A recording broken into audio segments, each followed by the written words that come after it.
In the heart of a desolate town, nestled within a dense, fog-draped forest, the long-abandoned St. Agnes Asylum cast a sinister silhouette against the moonlit night. Its dilapidated facade, shattered windows, and overgrown courtyard hinted at the unspeakable horrors that once plagued its halls. The locals spoke of this place only in hushed, fearful tones, for it was said to be cursed, a wretched institution of despair and suffering. On a night when the moon shone like a pale specter in the sky, Gaurav, a fearless paranormal investigator, stood at the threshold of the forsaken St. Agnes Asylum. His footsteps echoed through the eerie silence, each step a foreboding note in the symphony of dread that awaited him within. Armed with his trusty EVP recorder, a flickering lantern that fought against the encroaching darkness, and a heart heavy with trepidation, he ventured into the abyss of the abandoned asylum. The air hung heavy with the weight of past suffering, and the hospital's shadowy corridors seemed to whisper of the anguish they had silently observed, as though the walls themselves held the secrets of tormented souls. Navigating through the labyrinthine hallways, Gaurav descended deeper into the heart of darkness. Each corridor seemed darker, more ominous than the last, as if the very building conspired to keep its secrets hidden. He found himself in a dilapidated surgical theater, a place that had borne witness to unspeakable horrors. Its once pristine surgical tools now lay rusted and tainted, casting grotesque, elongated shadows on the peeling, blood-stained wallpaper. In the center of the room, a gurney stood like a macabre altar, draped with a moldy sheet that shifted as if stirred by unseen hands. Gaurav's lantern flickered, casting eerie, dancing shadows across the room, and a bone-chilling breeze rustled through the tattered curtains, as if the very fabric of reality was fraying. It was as though the spirits of the tormented souls who had suffered here sought to make their presence known. As he approached the gurney, the room's temperature plummeted, and the sheet covering the gurney began to move on its own, revealing the shape of a lifeless body beneath. His EVP recorder crackled with eerie whispers, voices of the past attempting to communicate the horrors they had endured. And then, in the flickering lantern light, a spectral figure materialized before him, dressed in the attire of a 19th century surgeon. His eyes were dark hollows, devoid of life, and yet they seemed to hold the weight of an eternity of suffering. Gaurav's heart raced, its frantic rhythm echoing through the chamber as the apparition reached out, its spectral fingers brushing his skin. Desperation surged within him, and he tried to flee, but the surgical theater's doors slammed shut with a resounding finality that sealed his fate. The lantern's feeble light dimmed, casting the room into an oppressive darkness, the very air thick with the malevolence of the past. The surgeon's voice echoed through the room, recounting the horrors that had taken place within St. Agnes Asylum. His words were chilling, a testimony to the suffering that had transpired here. The room's walls seemed to bleed, as if they held the memories of countless procedures, the grotesque scars of agony etched into the very foundation. Gaurav's screams for help pierced the cold, lifeless air, but they seemed unheard by anyone beyond the cursed asylum's walls. He was never seen again, and St. Agnes Asylum remained a place where the living dared not tread, for the spirits of the past still haunted its forsaken hallways. It became the stuff of local legend, a terrifying reminder of the malevolence that could linger within the abandoned corridors of a hospital that had witnessed unspeakable horrors.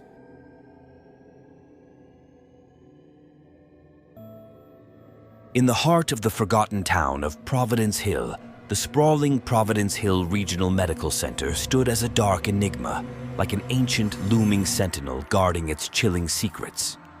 The hospital, with its faded, peeling floral wallpaper, archaic medical equipment, and cracked linoleum floors, bore the scars of its unsettling history. Its abandoned corridors and empty patient rooms held untold stories of dread and despair, stories that were etched into the very walls. One fateful night, Sarah, a young and dedicated nurse known for her fearlessness, embarked on her nightly rounds. The hospital had fallen into disrepair, and the flickering fluorescent lights cast eerie, shifting shadows that seemed to have a life of their own. As she approached room 13, a number that held an ominous reputation, she heard a faint, desperate whisper coming from within, like the faint sigh of a restless spirit. "Help me!" the voice pleaded, its chilling words echoing through the dimly lit corridor like a haunting melody. Unable to ignore it, Sarah cautiously entered the room.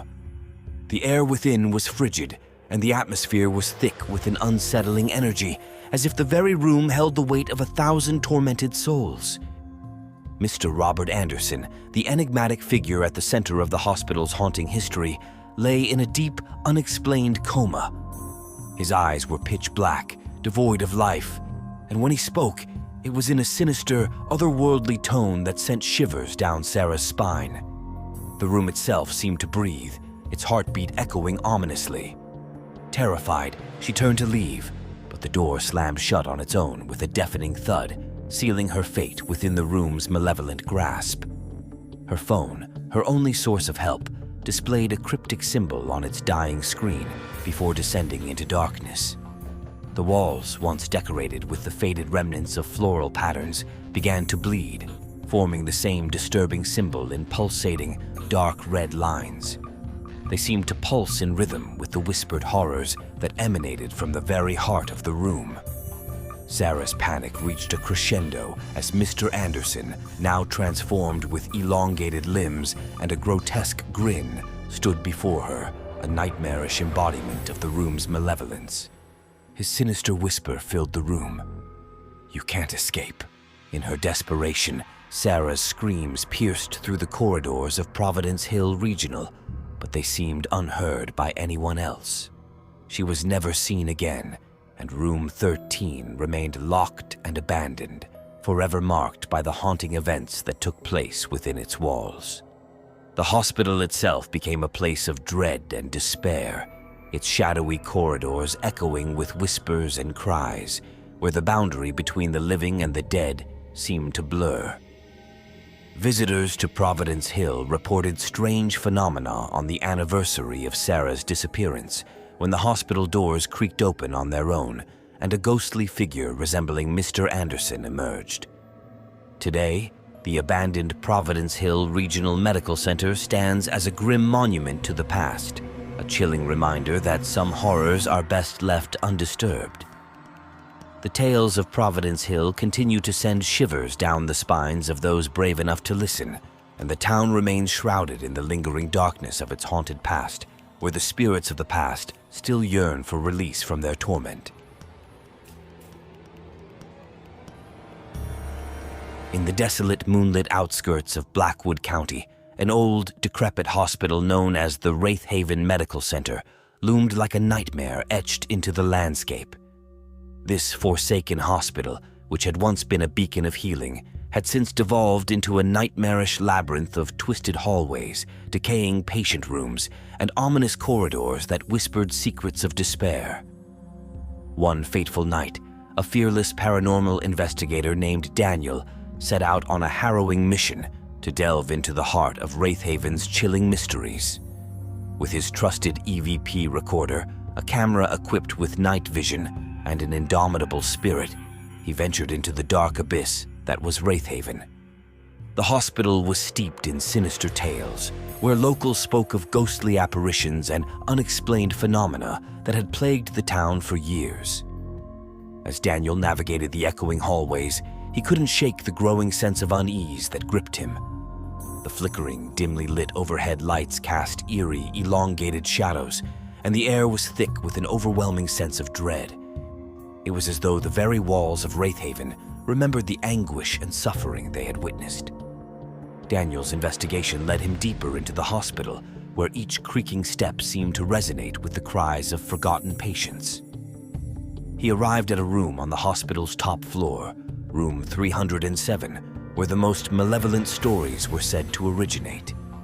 In this room, the walls bore chilling etchings, and the furniture was scattered and shattered, bearing the scars of an ungodly presence. A cold wind blew through the cracked window panes, chilling him to the bone despite the stillness of the night outside. As he set up his equipment, a voice from the shadows whispered, Leave now.